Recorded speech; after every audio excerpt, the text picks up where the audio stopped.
J'ai été invité à assurer la modération de cette conférence qui a été animée par le professeur Patient Luango sur le thème de la malédiction, la bénédiction des ressources naturelles en RDC. Quel changement le code minier a-t-il pu amener dans cette perspective de faire des ressources naturelles, en tout cas des mines, une bénédiction pour les communautés de la RDC. Dans son exposé, le professeur a abordé plusieurs sujets qui, pour lui et pour nous tous, sont des conditions pour que des conditions préalables pour que les ressources minières justement soient utiles aux communautés de la RDC. Et nous avons eu un débat très intéressant sur le sujet. Nous avons à la fois eu des discussions théoriques comme des discussions sur des questions pratiques, sur comment est-ce que les gens vivent les choses et sur ce que la loi, la modification de la loi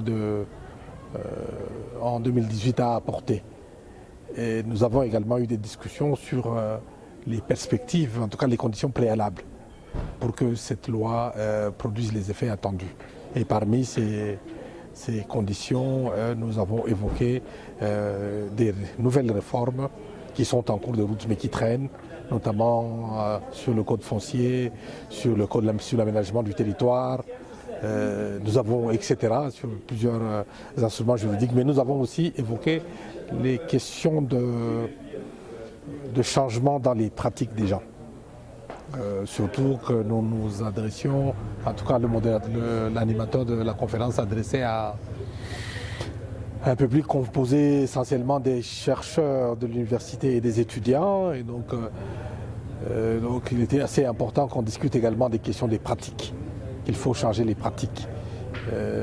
Nous avons aussi enfin parlé de responsabilité. Nous avons dit, conclu ensemble avec l'animateur, qu'il était important que les Congolais assument les responsabilités qui sont les leurs pour faire des mines, des ressources minières, une bénédiction pour la RDC. Et ces responsabilités concernent toutes ces questions que nous avons évoquées au début de cet entretien. Je pense aussi que ce ne sera pas une dernière fois que notre organisation, le BEST, soit associée à des réflexions avec l'université, parce que c'est des méthodes de travail qui existent partout dans le monde, où la société civile, où les pouvoirs publics interagissent avec les universités pour faire avancer les politiques publiques. Nous venons de la conférence qui a été organisée par la faculté de droit de l'Université catholique de Bukavu et elle a eu comme sujet, un sujet d'actualité qui consistait à savoir si, à travers la révision qui a été faite du code minier en 2018, du code minier donc de la RDC en 2018, ce texte légal qui régit l'exploitation des mines en RDC permet enfin d'arriver à la bénédiction tant souhaitée que devaient représenter les mines pour la RDC et pour les Congolais.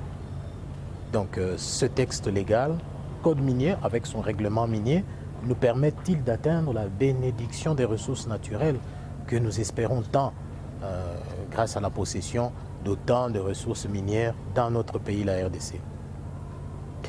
Alors, l'exposé n'a pas été fait sous forme de présentation d'un article. Il était question d'avoir les points de vue des participants sur les éléments de débat, des questions qui ont été posées. Et ça a tourné autour de la notion de qualité de la loi. Autrement dit, le code minier en tant que loi a des objectifs. Telle que cette loi est formulée, ces dispositions en elles-mêmes permettent-elles d'atteindre les objectifs visés? Et ces objectifs ont été évalués par rapport à 3 principes pouvant permettre aux ressources naturelles d'être une bénédiction et non une malédiction dans un pays. Premier principe, c'est la propriété du peuple sur les ressources naturelles.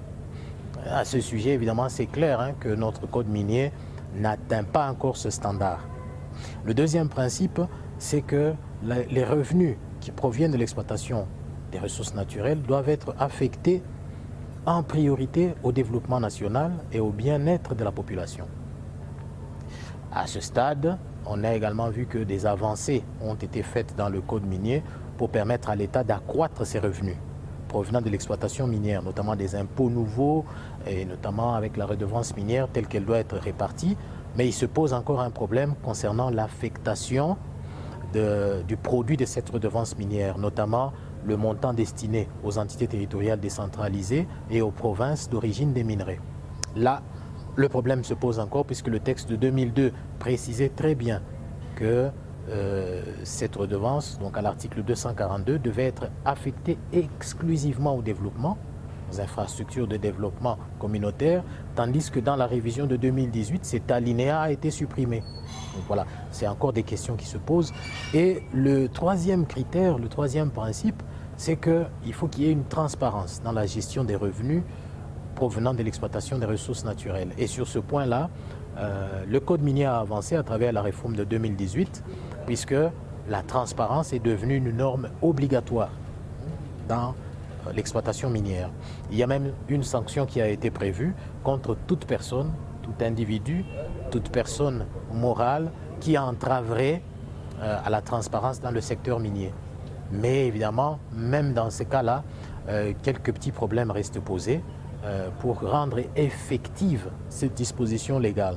C'est-à-dire qui peut se plaindre, contre qui, est-ce que les communautés peuvent se plaindre, puisque le code minier tel qu'il est prévu a organisé un peu un circuit fermé entre l'État et les industries minières en ce qui concerne la transparence, en disant que ce sont les seuls qui peuvent s'en plaindre.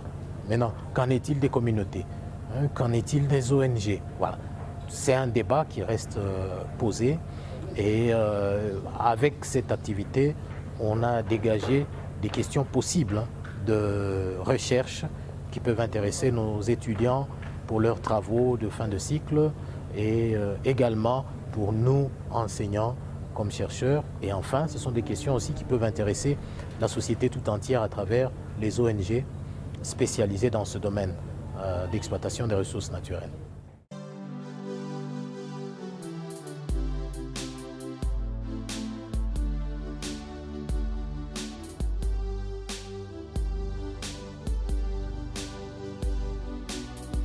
Pour plus de vidéos, n'hésitez pas de cliquer ici et bien sûr, n'oubliez pas de vous abonner à notre chaîne ici.